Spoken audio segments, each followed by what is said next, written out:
नमस्कार साथियों, आज का हमारा टॉपिक है यूपी की नदियां, माने यूपी का अफवाह तंत्र। देखिए, सबसे पहले एक शब्द मैंने बोला है अफवाह तंत्र। अफवाह तंत्र, अफवाह तंत्र क्या होता है? देखिए, नदियों का जो तंत्र होता है, मतलब देखिए नदियां कैसी होती हैं। देखो, कुछ नदियां मुख्य होती हैं, मुख्य नदियां होती हैं, है ना। कुछ सहायक नदियां होती हैं। तो मुख्य नदियां व सहायक नदियों का जो तंत्र होता है, सहायक नदियों का जो तंत्र होता है, या नदियों के तंत्र को हम क्या कहते हैं? तंत्र को क्या कहते हैं? अफवाह तंत्र। ये चीज आपको समझ में आ गई होगी। तो मुख्य नदियां और सहायक नदियों के तंत्र को हम अफवाह तंत्र बोलते हैं। देखिए, बात करते हैं, हमने आपको दो चीजें समझा दी। उसके बाद हम बात करते हैं यूपी में जो नदियां हैं उनको विभाजित किया गया है। विभाजित कैसे किया गया है? उनका जो ओरिजिन पॉइंट है, ओरिजिन मतलब जहां से भी निकलती हैं, मतलब उद्गम स्थल के आधार पर, उद्गम स्थल के आधार पर नदियों को विभाजित किया गया। और कितने पार्ट में? 3 पार्ट में। वो कैसी हैं? सबसे पहली नदियां हिमालय से निकलने वाली, हिमालय से निकलने वाली नदियां। दूसरा है मैदानी भाग से निकलने वाली नदियां। और तीसरा है पठारी या प्रायद्वीपीय नदियां, पठारी या प्रायद्वीपीय नदियां। देखिए, इन विभाजन को समझाने से पहले मैं आपको एक चीज समझा दूं। जो हिमालय से निकलने वाली नदियां होती हैं वे सदा नीरा नदियां होती हैं। सदा नीरा का मतलब क्या है? जहां पर या जिन नदियों में साल के 12 महीने क्या रहता हो? वाटर रहता हो, पानी रहता हो, पानी से लबालब रहती हैं। ठीक है, तो हिमालय से निकलने वाली नदियां कैसी होंगी? सदा नीरा। और उसके बाद जो मानसूनी और पठारी नदियां होती हैं उनमें, सॉरी, मैदानी और पठारी नदियां जो होती हैं वो जनरली कैसी होती हैं? मानसूनी नदियां होती हैं। मतलब क्या है मानसूनी नदियों का मतलब क्या है? कि ये नदियों में पानी कब आता है? जब पानी बरसता है, पहली चीज। ठीक, मानसून के आधार पर ये निर्धारित होती है। मतलब इनमें साल के 12 महीने पानी नहीं रहता है। जब जून जुलाई गर्मियों का समय आता है तो ये इन नदियों में पानी जो है ना के बराबर हो जाता है। पानी ना के बराबर, आप समझ रहे हैं? तो आपको सदा नीरा और मानसूनी नदियां समझ में आ गया। दो चीजें कंप्लीट हो गई। उसके साथ साथ मैं आपको एक चीज और समझाना चाहूंगा, यूपी का ढाल। तो अगर यूपी के ढाल की बात करें तो आपको पता होगा कि अगर हम इसको यूपी ले लेते हैं तो यूपी का जो उत्तर पश्चिमी क्षेत्र है, यहां पर क्या है? यहां पर है शिवालिक रेंज। तो ऑब्वियस सी बात है, ये जो नॉर्थ वेस्ट पार्ट होगा ये ऊंचा होगा। किसकी अपेक्षा? ईस्ट, साउथ ईस्ट की अपेक्षा। तो यूपी में जो नदियों का ढाल है, यूपी में जो नदियों का ढाल है वो कैसा है? उत्तर पश्चिम से, उत्तर पश्चिम से, पश्चिम से दक्षिण पूर्व, दक्षिण पूर्व। ढाल का मतलब है कि नदियां किधर से किधर बहती हैं। मतलब जैसे गंगा ही आप ले ले तो गंगा जो गंगोत्री ग्लेशियर से निकलती है, बिजनौर से एंटर होती है और बलिया की तरफ जाती है। तो गंगा जी निकली किधर से? उत्तर पश्चिम से। और एग्जिट कहां लेंगी? देखिए, एग्जिट वो एग्जैक्टली पूर्व से ही लेती है, बलिया से। पर फिर भी बह तो वो दक्षिण पूर्व से, सॉरी, उत्तर पश्चिम से दक्षिण पूर्व की तरफ ही रही है। तो ये चीज आपको समझ में आई। इसके साथ साथ यूपी में एक और ढाल है। ये तो पहला ढाल हो गया। यूपी में दूसरा ढाल है जो नदियां प्रायद्वीप से निकलती हैं। प्रायद्वीप मतलब पठारी क्षेत्र से निकलती हैं। तो पठारी नदियों का जो ढाल है वो दक्षिण से उत्तर की तरफ है। अब पठारी नदियों के विषय में मैं आपको भी समझाऊंगा कि उनका दक्षिण से उत्तर का मतलब है कि वे नदियां एमपी से, वे नदियां एमपी से यूपी की तरफ बहती हैं। क्योंकि एमपी यूपी के परिप्रेक्ष्य में किधर है? दक्षिण में। और एमपी के परिप्रेक्ष्य में यूपी किस साइड पड़ेगा? मतलब यूपी जो है एमपी के किस साइड पड़ेगा? उत्तर में। तो ये चीज आपको समझ में आ गई। दोनों ढाल समझ में आ गए कि पठारी क्षेत्र की नदियों का ढाल कैसा है? दक्षिण से उत्तर की तरफ। और जो हमारी मैदानी और हिमालय नदियां हैं उनका ढाल किस साइड है? यहां तक की चीजें समझ में आ गई। अब हम फिर से पीछे चलते हैं। जो मैंने आपको ओरिजिन के आधार पर, मतलब उद्गम स्थल के आधार पर नदियों को विभाजित किया था। कितने आधार पर? 3 आधार पर। कौन कौन सी? सबसे पहली है हिमालय नदियां, सबसे पहली है हिमालय नदियां। अब हिमालय की नदियां कौन कौन सी होती हैं? आप पता होगा, जैसे गंगा हो गई, यमुना हो गई, है ना, है ना, रामगंगा हो गई, गंडक हो गई, घाघरा घग्गर हो गई, है ना, ये सारी नदियां। उसके बाद मैदानी नदियां कौन कौन सी हैं? देखिए मैं सारी नहीं बता रहा हूं, कुछ कुछ आपको एग्जांपल दे रहा हूं। मैदानी नदियों में सबसे पहली गोमती, गोमती नदी हो गई। उसके बाद नदी हो गई सई नदी हो गई। सई नदी ये कहाँ से निकलती है? हरदोई से निकलती है। गोमती नदी फुलहर झील पीलीभीत से निकलती है ना। उसके बाद वरुणा नदी हो गई, है ना। उसके बाद एक दो नदियां और ले लेते हैं हम। ईशान नदी ले लेते हैं, ईशान नदी, पांडो नदी, है ना। ये दोनों नदियां कानपुर के आसपास से चलती हैं। उसके बाद लास्ट में आती है पठारी नदियां। अब देखिए पठारी नदियों में कौन कौन सी आएंगी, आप देखिए ध्यान से समझिएगा। पठारी नदियों में आएगी, देखिए चंबल, चंबल आप बहुत अच्छे से परिचित होंगे। चंबल हो गई, वेतवा हो गई, उसके बाद केन हो गई, है ना, सोन हो गई, रिहंद हो गई, उसके बाद टोन्स हो गई। ये सब नदियां कैसी नदियां हैं? पठारी नदियां। हम इन नदियों के विषय में एक एक करके पढ़ेंगे। देखिए ये सारी नदियां नहीं है, और भी नदियों के विषय में पढ़ेंगे। बस मैंने आपको एक आइडिया दे दिया है कौन सी नदियां कहां से निकलती हैं। तो उद्गम स्थल के आधार पर यूपी की नदियों को कितने पार्ट में बांटा गया है? 3 पार्ट में। चलिए सबसे पहले हम पढ़ते हैं हिमालय के द्वारा निकली नदियां या हिमालय से निकलने वाली नदियों के विषय में। देखिए सबसे पहले हिमालय से निकलने वाली नदियों के विषय में पढ़ेंगे, और सबसे पहली नदी पढ़ेंगे गंगा के विषय में। देखिए यूपी में अगर हम लोग नदियों के आधार पर पढ़ेंगे तो यूपी में नदियों को 2 नदी तंत्रों में बांटा गया है। कौन कौन सा नदी तंत्र? एक होगा गंगा नदी तंत्र, क्योंकि मुख्य नदियां हैं, और दूसरा नदी तंत्र होगा यमुना नदी तंत्र। ठीक है, तो इन दोनों नदियों को हम अच्छे से पढ़ेंगे। इसके साथ जो इसकी सहायक नदियां हैं उनके विषय में जस्ट हम एक ब्रीफिंग ले लेंगे। ब्रीफिंग इन द सेंस उनका एंट्री पॉइंट कहाँ है, एग्जिट पॉइंट यूपी में कहाँ पे है, और उनका उद्गम स्थल कहाँ है, और उनके आसपास कौन सी सिटी बसती है। लेकिन गंगा और यमुना को हम अच्छे से पढ़ेंगे। तो सबसे पहले शुरुआत करते हैं गंगा की। देखिए अगर हम गंगा के अन्य नामों की बात करें तो गंगा का नाम अन्य है पद्मा, उसके बाद जाह्नवी, ठीक, उसके बाद देव नदी, ठीक है, उसके बाद प्राणदायिनी। ये गंगा जी के अन्य नाम है। एक चीज समझ में आ गई, भागीरथी भी। अब देखिए गंगा जब ओरिजिन होती, मतलब देवप्रयाग में गंगा का नाम क्या होता है? भागीरथी। उसके बाद गंगा जब बांग्लादेश में एंटर होती है तो इसको पद्मा बोलते हैं, और जब पद्मा में जमुना मिल जाती है, जमुना क्या है? जमुना है ब्रह्मपुत्रा। तो जब पद्मा में जमुना मिल जाती है तो ये बन जाती है मेघना, और मेघना ही वो नदी है जो कहां पर गिरती है? West of Bay of Bengal में, मतलब बंगाल की खाड़ी में कौन सी नदी गिरती है? मेघना के नाम से गंगा। ठीक है, तो ये चीज आपको समझ में आ गई गंगा जी के अन्य नाम। एक चीज कंप्लीट हो गई। अब हम बात करते हैं गंगा जी के ओरिजिन की। तो गंगा जी का ओरिजिन हम सब जानते हैं, कहां पर है? गंगोत्री। गंगोत्री कहां पर है? उत्तराखंड। एक दो चीजें कंप्लीट हो गई। ठीक है, उसके बाद हम लोग बात करते हैं गंगा की यूपी में एंट्री। ये मोस्ट इंपॉर्टेंट टॉपिक है। यूपी एंट्री की बात करते हैं तो यूपी में गंगा जो एंट्री करती है बिजनौर से करती हैं, और एग्जिट होता है गंगा जी का बलिया में। ठीक है, गंगा जी की जो टोटल लेंथ है वो 2500, वैसे 10 भी है और कई 2525 भी है। आप दोनों में से कोई सी भी याद कर लो। ठीक है, और यूपी के अंदर इनकी जो लेंथ है वो 1450 किलोमीटर है। टोटल 27 डिस्ट्रिक्ट्स में गंगा जी बहकर जाती हैं। यहां तक का डेटा आपको समझ में आया? इसमें कोई डाउट, कोई परेशानी तो नहीं है? ठीक है, अब हम लोग बात करते हैं गंगा की जो सहायक नदियां हैं। देखिए हम जितनी भी नदियों को पढ़ेंगे हमारा पैटर्न यही होगा। ठीक है, गंगा जी के विषय में आपको ये सारी चीजें पता होनी चाहिए। गंगा की अगर सहायक नदियों की बात करें तो गंगा के जो देखिए 2 छोर हैं। गंगा का एक लेफ्ट साइड है और एक राइट साइड है। आप चीजें समझ रहे हैं? गंगा का एक लेफ्ट साइड है तो एक राइट साइड। तो लेफ्ट साइड से अगर हम देखेंगे तो सबसे पहले रामगंगा, रामगंगा के बाद आती है शारदा, फिर गोमती,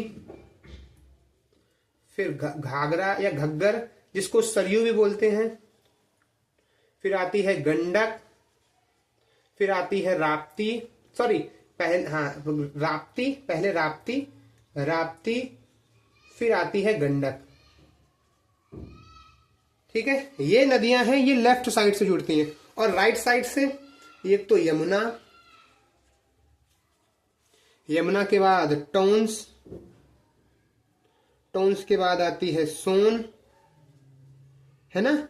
ये सारी नदियां जो है गंगा जी के राइट साइड से मर्ज होती हैं। ये आपको सहायक नदियों के विषय में समझ में आ गया। सहायक नदियों के साथ साथ आपको लेफ्ट और राइट समझ में आ गया। रामगंगा, शारदा, गोमती, घग्गर, जिसको सरयू बोला जाता है, राप्ती, गंडक। ठीक है, यहां तक लेफ्ट साइड। और राइट साइड से यमुना, टोन, सोन, इस प्रकार की नदियां जो हैं वो राइट साइड से जुड़ती हैं। यहां तक की चीजें आपको समझ में आई, इनमें आपको कोई डाउट, कोई परेशानी तो नहीं है। ठीक है, अब हम लोग चलते हैं गंगा जी के विषय में कुछ एक्स्ट्रा चीजें जानने के लिए। जैसे गंगा जी को राष्ट्रीय नदी का जो दर्जा मिला था, एक सेकेंड रुकिएगा आप। गंगा जी को जो राष्ट्रीय नदी का दर्जा मिला था, राष्ट्रीय नदी का दर्जा मिला है, वो मिला है नवंबर 2008 में। ये इंपॉर्टेंट है। इसके साथ साथ जो गंगा की जो विलुप्त प्राय जो गंगा डॉल्फिन है, गंगा डॉल्फिन है,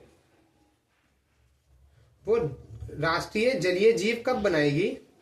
2009 में। राष्ट्रीय गंगा डॉल्फिन को राष्ट्रीय जलीय जीव, मैं आपको लिखे नहीं दे रहा हूं, मैं सीधे सीधे लिख दे रहा हूं। 2009 में जलीय जीव बनी। कैसी? राष्ट्रीय जलीय जीव। इसके साथ साथ गंगा की सफाई हेतु 2014 में एक नमामि गंगे प्रोजेक्ट चला था। नमामि गंगे प्रोजेक्ट, जो गंगा जी की सफाई हेतु था। यहां तक की चीजें समझ में आई। इसके साथ साथ एक चीज जो कि आपको याद रखनी चाहिए मेरे हिसाब से, जो है बैक्टीरियोफेज नाम। बैक्टीरियोफेज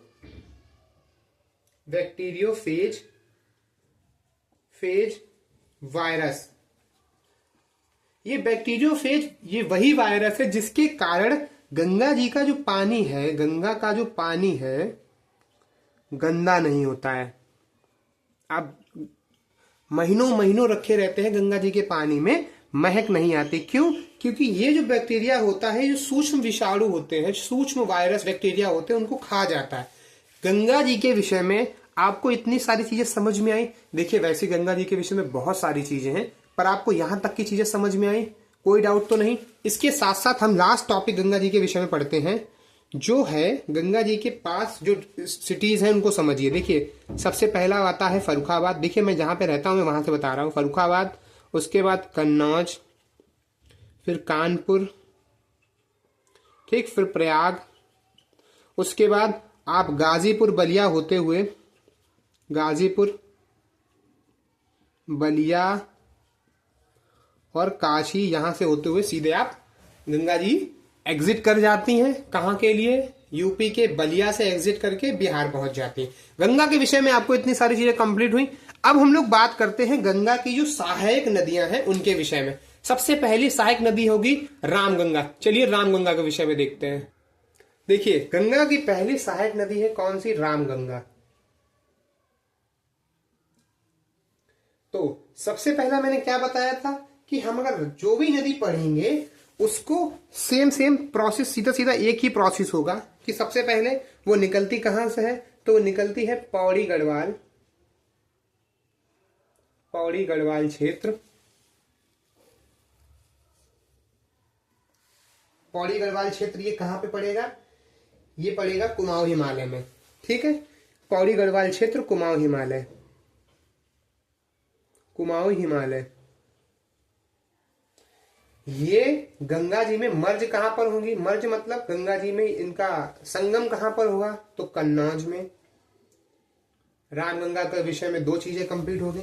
देखिए, तीसरी चीज, आप इनको जो इनका वो है, सॉरी यहां पर मुझे लगता ये चीजें मिस हो गई, आप समझ लीजिए मैंने कहां तक क्या पढ़ाया। सबसे पहले हमने रामगंगा का जो उद्गम स्थल है वो पढ़ाया, पौड़ी गढ़वाल क्षेत्र, कुमाऊं हिमालय से निकलती है। मर्ज कहां पर होती है? कन्नौज में, दूसरा पॉइंट।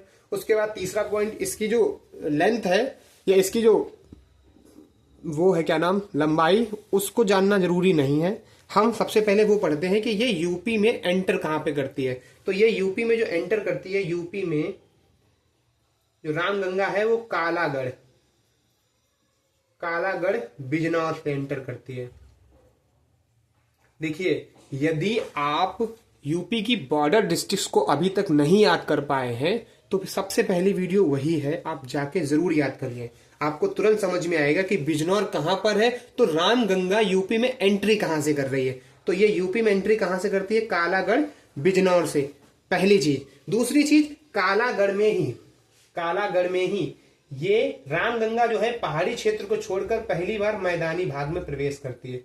मैदानी भाग में प्रवेश, दो चीजें कंप्लीट हो गई। तीसरी चीज, कालागढ़ में ही रामगंगा नदी पर बांध बना है जिसका नाम भी कालागढ़ बांध ही है। तीन चीजें कंप्लीट हो गई। उसके बाद कालागढ़ से थोड़ा आगे लगभग 24-25 किलोमीटर बाद ही इसकी एकमात्र सहायक नदी कौन सी है, कोह नदी। ठीक है, कोह नदी इसमें मिलती है। कोह नदी जो कि सहायक नदी है किसकी, रामगंगा नदी की सहायक नदी है, जो किससे मिलती है आके, रामगंगा नदी से। यहां तक की चीजें आपको कंप्लीट हुई, इसमें आपको कोई समस्या कोई परेशानी तो नहीं। निकलती कहां से है, पौड़ी गढ़वाल कुमायूं हिमालय से। मर्ज कहां पर होती है, कन्नौज से। यूपी में एंट्री कहां पर है, यूपी के कालागढ़ जो कि बिजनौर डिस्ट्रिक्ट में पड़ता है, वहां से यूपी में इसकी एंट्री है। कालागढ़ में क्या है, ये पहली बार मैदानी भाग में प्रवेश करती है। कौन सी नदी, रामगंगा नदी। कालागढ़ में ही रामगंगा नदी के ऊपर बांध बना है। और तीसरा, रामगंगा नदी की एकमात्र सहायक नदी कोह नदी जो मैदानी भाग में प्रवेश करते ही रामगंगा नदी में मर्ज हो जाती है। ठीक है, रामगंगा नदी के जो सिटीज हैं, सिटी के विषय में देखेंगे तो आप बरेली जानते होंगे। तो जो बरेली है वो रामगंगा नदी के किनारे पर ही बसा है। रामगंगा नदी के विषय में इतनी चीजें थी। अब हम लोग बात करते हैं दूसरी सहायक नदी जो कि है गोमती। चलिए गोमती के विषय में पढ़ते हैं। दूसरी नदी है हमारी गोमती।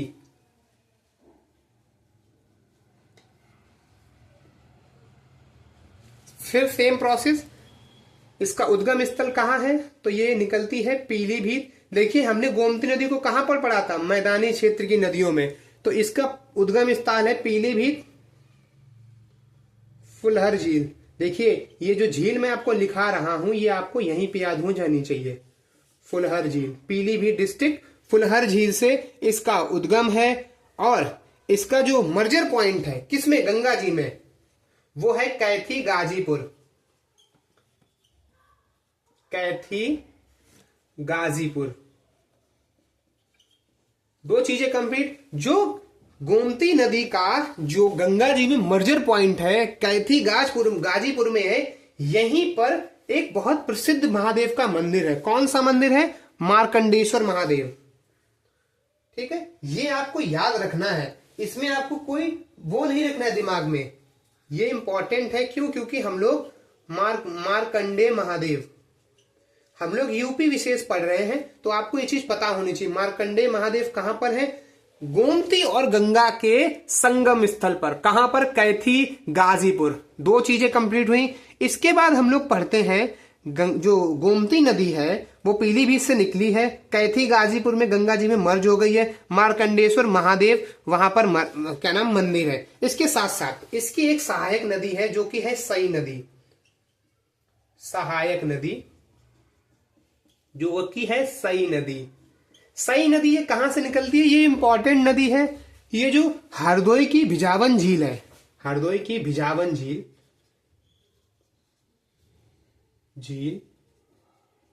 हरदोई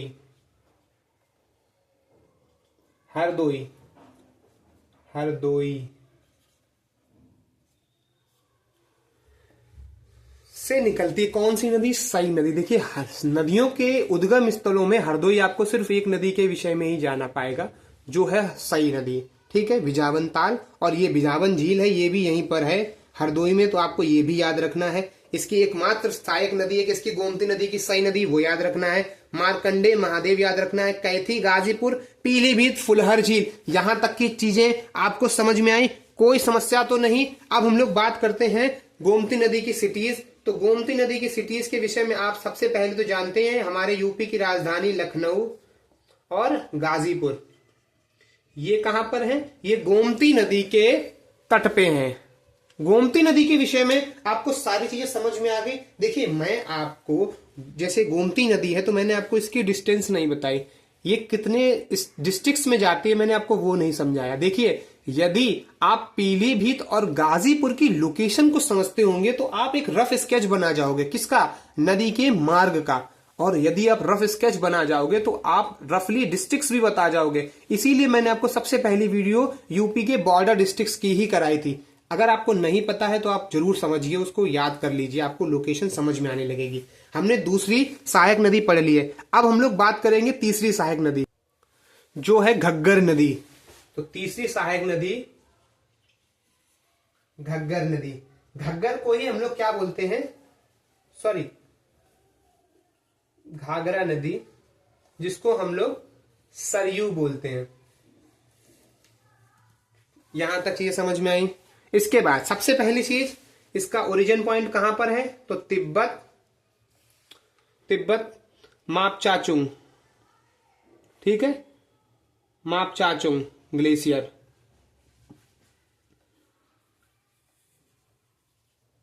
मापचाचुंग हिमनद, हिमनद से इसकी उद्गम होता है। एक दूसरी चीज कंप्लीट हुई। इसके बाद इसका मर्जर पॉइंट कहां पर है, तो ये मर्ज करती है बिहार छपरा, छपरा बिहार में, किसमें, गंगा जी में, मर्जर पॉइंट। उसके बाद यूपी एंट्री समझते हैं कि यूपी में ये एंट्री कहां से करती है। देखिए अगर हम लोग घाघरा नदी की यूपी एंट्री की बात करें तो ये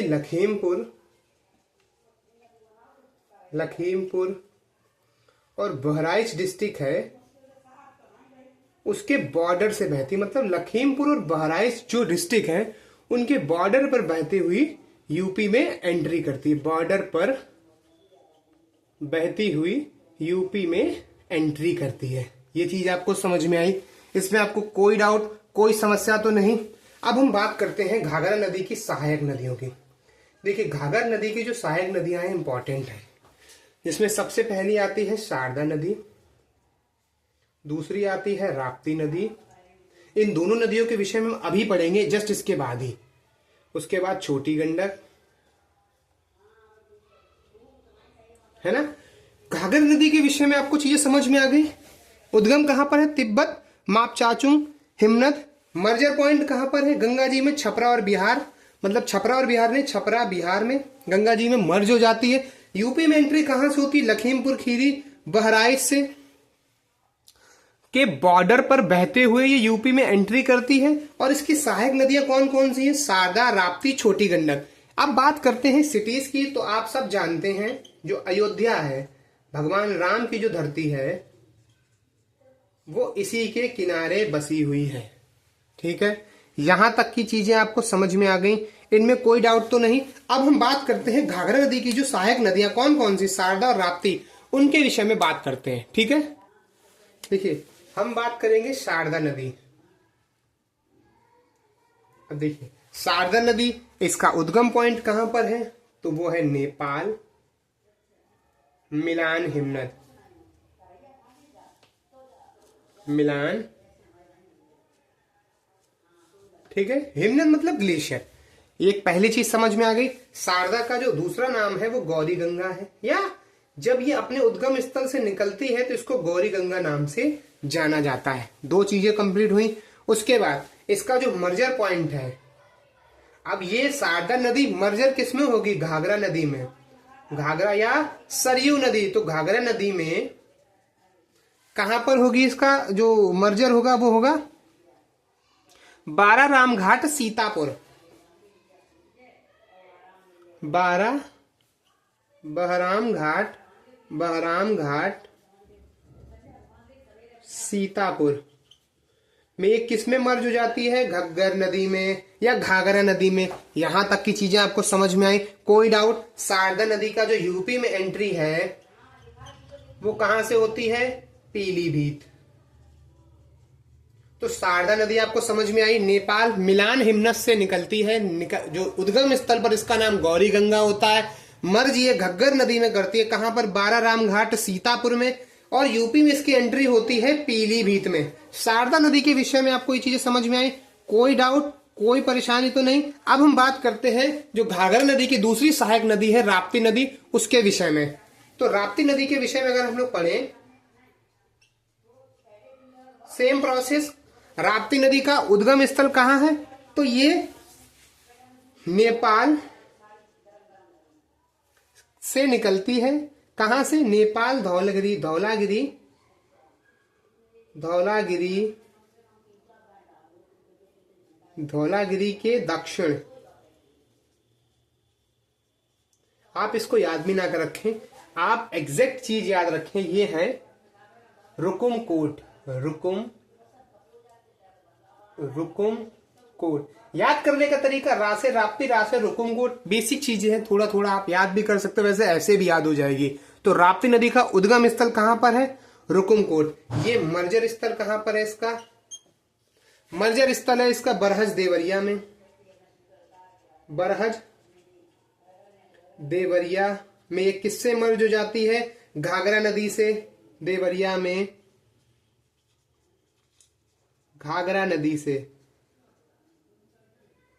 दो चीजें कंप्लीट हो गई। इसके बाद सिटी इंपॉर्टेंट है, जहां से हमारे योगी आदित्यनाथ पहले विधायक रहते थे, उसके बाद सांसद भी रहे, है ना, कई बार, लगातार 5 बार सांसद भी रहे हैं। तो वो सिटी थी गोरखपुर।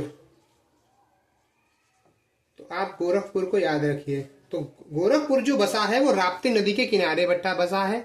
और एक चीज और आप समझिए, जो राप्ती नदी की सहायक नदी है रोहिणी, जो रोहिणी नदी है वो गोरखपुर में ही किससे मर्ज होती है? आगे राप्ती नदी से।